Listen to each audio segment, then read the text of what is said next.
Okay, welcome back to the channel. Night heaters. Let's talk night heaters. We need to get this night heater in, and we're not doing very well with it at the minute because of work and the weather. I can make all the excuses in the world. I've not fitted it yet. That's the be all and the end all of it. So, components of the night heater. I'm going to show you. I've laid them all out so that you can see. And so we'll discuss the various components. So let me just pick you up and let's spin you a background. Okay, so ignoring this for the minute, this is the pipework that comes with the night heater system. If you remember, my night heater was fully loaded inside that as a complete system. We've split it down, there it is, because that's no longer the install that we're going for. So this is the pipework that it comes with. Shitty little filter, the little connecting pieces, all in all crap. So we've gone for an upgraded fuel pipe system with a much better filter. It's bigger, allows much more of a flow. So you got the exhaust, the brackets, the Jubilee clips. This is the fuel pump, so you can see the type of setup that it comes with. So it's that with a little shitty feed to that again that goes on the bottom of the fuel heater, sorry, onto the fuel pipe there. So that's your fresh air intake, your fuel and your exhaust port. And as I said, mine's got 4 ports, 42mm extractions, that's the fresh air intake, and then the juicy connector block that fits into that. So this is the turret that I was on about. So let's just spin these nuts off.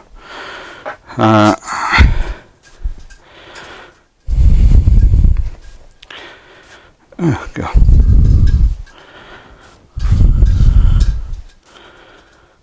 So the turret just sits on like so. Literally sits on just like that. It's a rubber gasket. That's the rubber gasket there that comes with the heater system. So that just obviously prevents any leak back. Now the only problem that I have is getting the power out for the fuel pump. So because obviously that is now going to be on the outside of the van. So connected thus, obviously with a better setup than that, but connected thus. So I need to get power out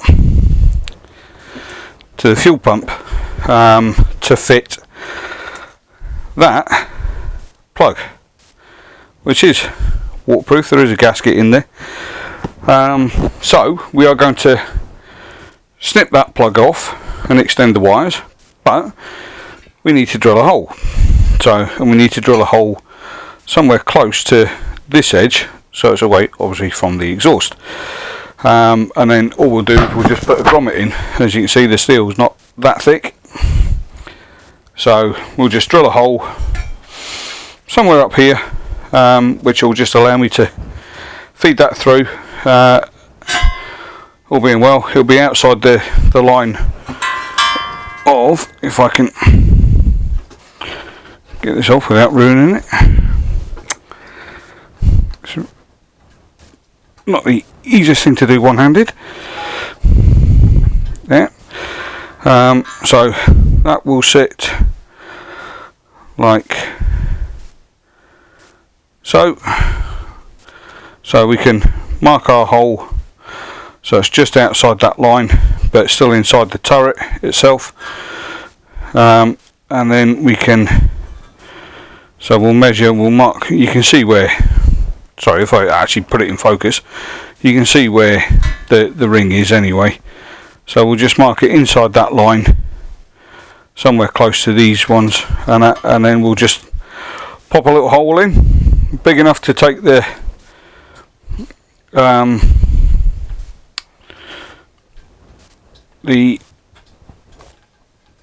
cable through. It's only 3 very thin wires, 2 thin wires, sorry, can't count, it's not difficult, 1, 2, right, and we still got that wrong. So we'll just drill a little hole, we'll put a grommet in, and then that will solve that issue for getting that on. That then gets tightened down with the nuts that it came with, which is serrated on the back, so they'll grip, which is good, and then we can go ahead and carry on fitting. Now, somewhere in that massive box of bits, I've got more exhaust pipe, because that, as you can tell, ain't very big. So, and I do believe I've got more sleeve as well. So, this sleeve, which you buy for Ibasha heaters, I think that's how you pronounce it, but it's just a fiberglass sleeve. It's a protector. It stops it. Well, it creates a leaner burn because it keeps the exhaust hotter. So, and then all you do is you just cut it to length, and you can either use the steel ties or just good old fashioned Jubilee clips. Just thread it in and away you go. So that's the exhaust, clamps, as I said. So it's just a case of putting it all together. The wiring loom we're going to extend with some decent cable to go over to the fuse board, so which is nothing more than those two. So we'll just extend them over. So it is fuse protected with a 20 amp fuse, so that's fine. That can just live like that. We could bypass that whole system and fuse it at the fuse board, since that's where it's going to be connected. So what we'll do is, to protect it, is we'll match that fuse at the other end, and that will just give us a double protection. So I'll put you down where you can see, hopefully, and then we'll start getting that lot together somehow for an assembly. So let me try and find a good spot for you. Okay, well, we run into a little problem when drilling this plate. Carefully marked it all out. That's the really crap attempt, and you won't be able to see it very well, just there. That is the really crap attempt at drilling that hole. Broken drill bit, so that just bent in half. That one went blunt. Self-tapping bolts didn't go through. I've used the metal cutting auger bit, nothing. I've gone through a series of drills, and that's all the dent I managed to make. So I even tried a step drill, so that now needs sharpening. So I'm a bit of a stuck conundrum, really. I don't know quite how to resolve this, to be honest. I really don't.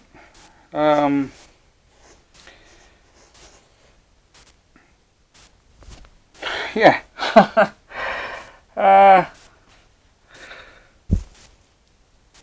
Yeah, the idea of making it all separate out of the case was to make it, well, less obstructive, easier. I've still got to pass through those two holes to the outside world, obviously for the fresh air and for the exhaust vent. But it's not kind of really going to plan. So I don't know. It is incredibly tough steel.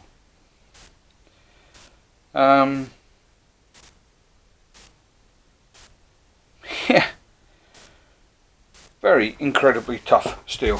Put that back on the pump so I don't lose it. We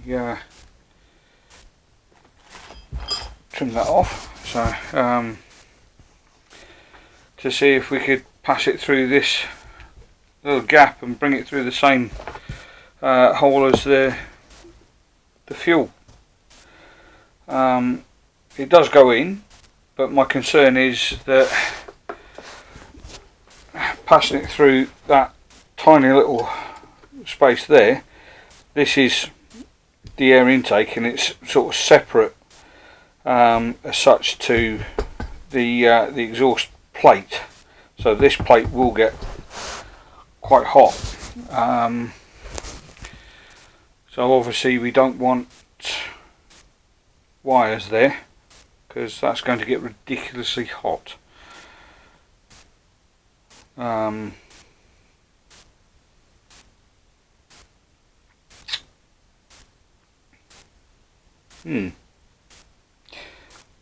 More thought required on this one. Anybody got any ideas on how to get through this? Much appreciated. I'm thinking I might go use my little can't really call it, it's a blow lamp rather than blow torch. It's bloody awful, but thinking of concentrating some heat there and seeing if we can't get through with it heated up. Try and change the metallurgy, if that's the word I'm thinking, and try that. I've got some other drill bits to try, slightly better ones than the other ones that I've been playing with, so you're going to try and find them, and between the two things try and come up with something to try and get it through this bloody plate. These are the grommets that I'm going to be using. As you can see, they're just the right size, perfect. So to fit in, that's the size hole that I need to drill, so that we can then get, oh, lost that one, I've got dozens more. Yeah, no idea.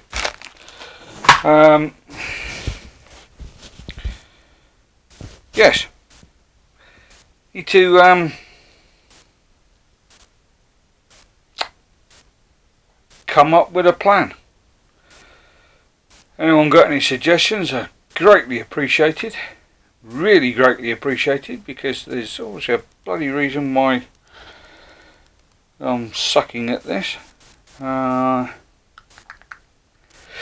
There you go. So we're going to go have a look, see if we can find these other drill bits, and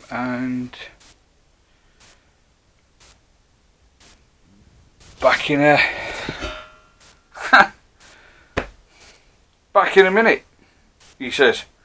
So we're going to heat that. We'll concentrate some heat just here, and go from there. Let's see if we can't punch through this thing one way or another. So I'm going to go and play back with this one with an update very shortly. Okay, so sorry about that, small interlude, the bloody battery on the camera died. So hole, as you can see, is now drilled. So all we did for that was heat it up with a blowtorch, use some decent drills, when I say decent drills, believe it or not, Parkside drills from Aldi. So I spent a fair bit of money on bloody drill bits. Let me pan you up so you can see me. So I spent a fair bit of money on sodding drill bits, and they're crap, utter crap. So they're all going to go in the bin, whole set of them. So Aldi ones, if you want some decent drill bits, buy the Aldi Parkside. Aldi? Yeah, is it Aldi or Lidl? Yeah, whoever does Parkside, one of the bloody two of them. But their kit is really good, really good. Lidl, Parkside, Aldi's Ferrex. Either way, buy them. They're flipping much better bloody drill bits. Anyway, we got through the initial hole, and then yeah, and then just bore it out using the step drill, just to get it to the correct size. So that's now done. That's a plus. Now we can pass this bloody cable through, and actually get this thing mostly assembled now, which is good. So because we are running out of time, beeps, running out of time to get this thing completed. So really running out of time. We're not panicking yet, but we ain't flipping far off, I can tell you. Not far off at all. So that is going to work a treat. That is. So if I show you, let me just pop the light on so you can see, and there you go. I don't know if it's working or not. So there you go, that's the underside of the grommet, so which is the smooth side, so that stops all water transfer coming back up into this area. So and then that just gets, like I said, tightened down. Fuel pipes can go on, the vent pipes can go on, the exhaust pipe can go on, because of that will drop through in a one. So using that small puppy, that massive bloody auger bit, which I'm hoping is going to go through the flipping van. Otherwise we've got a whole other issue. So that's done, so we just need to pop a little hole in there to pass the cable through, and then we can get that all squared off and tightened away and then sorted. So let's put you back up on my little gorilla stand, which I was advised to get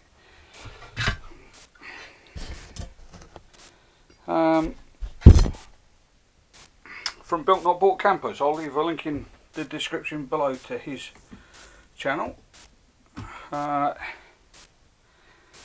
He is a wealth of information if you choose to speak to him. An absolute wealth. I cannot recommend him enough. I want to drill a bit big enough that I can pass these through, but not so as to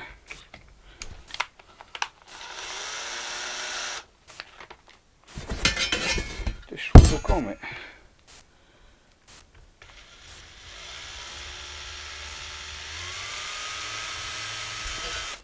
Ah, so I knew that was going to do that. Okay.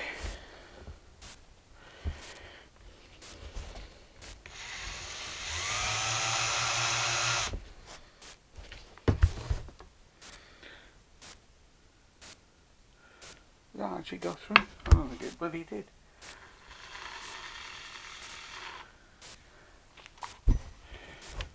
No, it didn't. Well, that didn't work. Let's resort to the old way.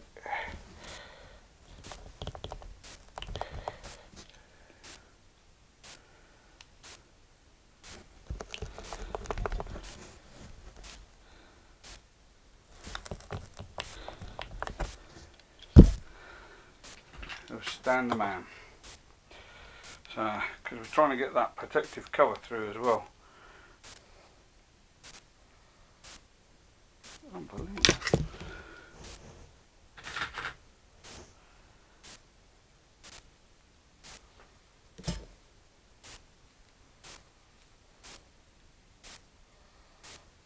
So I've got a million of these, so if this one doesn't work.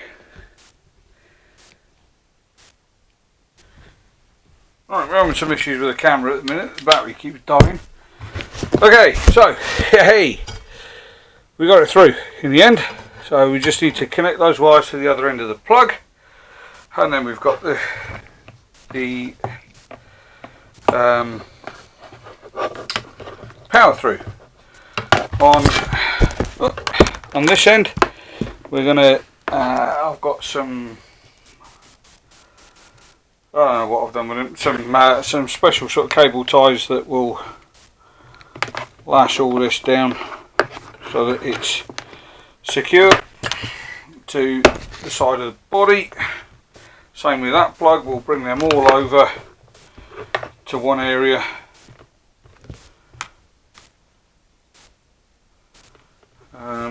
Have I messed that up? Oh, you flipping donkey, that goes in there. We'll take the fucking thing apart again. So,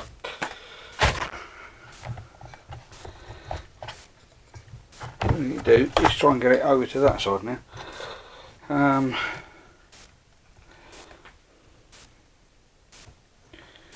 Yeah. Okay. Yeah, we're going to do this. Screwdriver.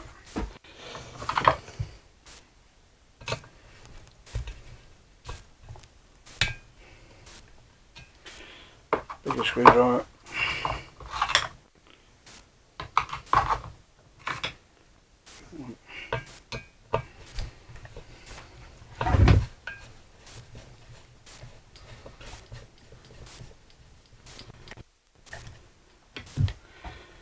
So, what we're going to do is we'll pass that. So it's, that's a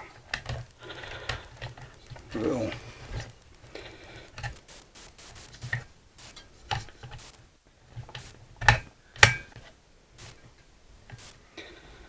so.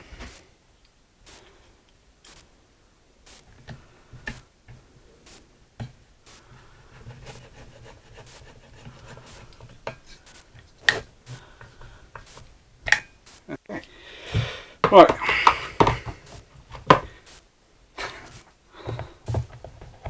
You come across these things.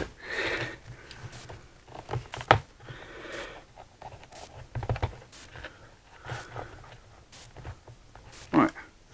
Okay, so now we're all on the correct side with the wiring. Right, so if ever you've wondered what's in these things, so you've got your fan that draws in, passes across the chamber, blows out that end. This is your glow plug. These are replaceable. You just have to get the right ones. So there's nothing really complicated about them. So well, nothing too complicated anyway. If idiots like me can understand them, then I'm sure you geniuses will. Right, so that hooks into there, so that's all going to get just nicely clipped up in place so that it doesn't run away. as I said, we could take that fuse, inline fuse out, but for greater protection we'll leave it in. So this is essentially this complete. It does need the bolts properly tightening up, but so the fuel line needs a really decent clip, which I'm hoping they will fit, but they don't. One of them does. That's a braided fuel line, by the way, that we got. So that's annoying. They don't fit, but these ones do. These are the spring clips. You just have to get the right spring. So, and that then will stay on there. No, well, not that one, it won't. The slightly smaller one. We've got plenty to play with, but we may yet reinforce the see, I don't want to use this style because I don't like these lines, they break easy.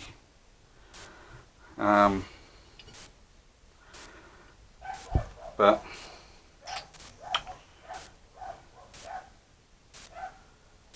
from 9 to 11 mil, I just don't trust them at all. So but that's got to go on. Obviously I need to get a longer piece of exhaust, but that's got to go on along with the relevant clip and that, and then as I say, that goes into the exhaust, which then goes off. So that's your silencer. So they just all sit in line, and then that gets screwed up so it doesn't rattle. It does nothing at all in the way of silencing, but it does allow you to expand the pipe, of which I've got 2, which should be enough hopefully to get it out where I need it to be. Although worst case I'll just order some longer exhaust pipe. I've got to order more of that anyway because I want the whole thing covered, not just a portion. And then the only other thing to go on is the fresh air vent, which is this. So that just fits inside the corrugated pipe, which then sits on and is angled in the direction of travel. So this needs to face the front, the exhaust obviously needs to face the rear. And that essentially is it. The next big project obviously is to get the sodding thing in place. This is our diesel pickup. It's a very low profile sprig that just goes straight into your diesel tank, so we just need to coax that straight again since it was in my box of many things. And you very small hole just to take that thread, and then that is going to be, let's give it a rough measure of 8 mil roughly, an 8 mil hole, and that goes inside your diesel tank. And then you've got the fun and the games of one, measuring it. So you just stand it in. If you watch Mel's Van World, he shows you a slightly different option to this, but works none the same. But you stand it inside your tank, you measure to the top, and then you transfer that measurement down from there to there, So we'll say it's that big, so you would cut it there, and then obviously you need to leave some diesel in your tank so you don't run out of bloody diesel running your heater. So you take it up about 1.5 to 2 inches, cut it there, and then feed that nut and that O-ring onto the end of the pipe, and that, tighten it up, just nip it, just so that the O-ring bites, and job done. That's the sprig fitted. That then gets connected to the so that would go from there using the fuel line to the inline filter, wherever I'm throwing that. So from, let me get rid of that out of the way. Let's put that over there for a sec. So you would have that with, oh, let's use these. So you'd have that fuel line to filter, so filter to fuel pump to heater, and it's as simple as that to connect. So the wiring's now obviously on the outside of the heater, which is brilliant, so we can connect these wires back up, mount that in its rubber mount. That just silences it badly, but it does, and then we can start putting this all together and get it in. So the wires just connect direct to the fuse box, live to live, negative to negative, with the appropriate rated fuse, which, as I said, in this instance is a 20 amp. And then you got all the fun and games of priming it and getting the sodding thing to go. But that's a whole other story, that one. So what we will do when we connect these ones, we'll use some of these pink heat shrinks. So you just crimp them and then heat them up, and it seals and glues the cables in situ, and then that provides a waterproof connection, and then over the top of that we'll shroud it with standard heat shrink, and then that should give us a nice protected waterproof fit, hopefully. So there is a direction of flow on the pumps. It does tell you, but I can honestly tell you that that goes to the tank. So this is your tank flow and that's your outflow. So, but there is a 21, yeah, so there's a little mark there that shows you the flow, and then that is that. So that's the tank we're hoping to replace. Tiny little tank, won't last 2 minutes in the winter, so we're changing it for something with slightly more balls. So hope this is been a bit of a bitty one. I'm sorry about that, but next is the actual install of the heater, so that should be fun. So trying to drill it all into place and then hook up all the cables and to the heater control box, which you saw me fit into the wall. So yeah, join me next time. Thanks for watching. Oh, and like, subscribe. You still can't see me. I keep doing this. I'm so sorry. I'm bloody rubbish at this. So, thanks for watching. Do like, subscribe, And please do give it put my teeth in. I'm breaking them in for the cat. Like, subscribe, do give it a thumbs up, and we'll see you in the next video. Take care.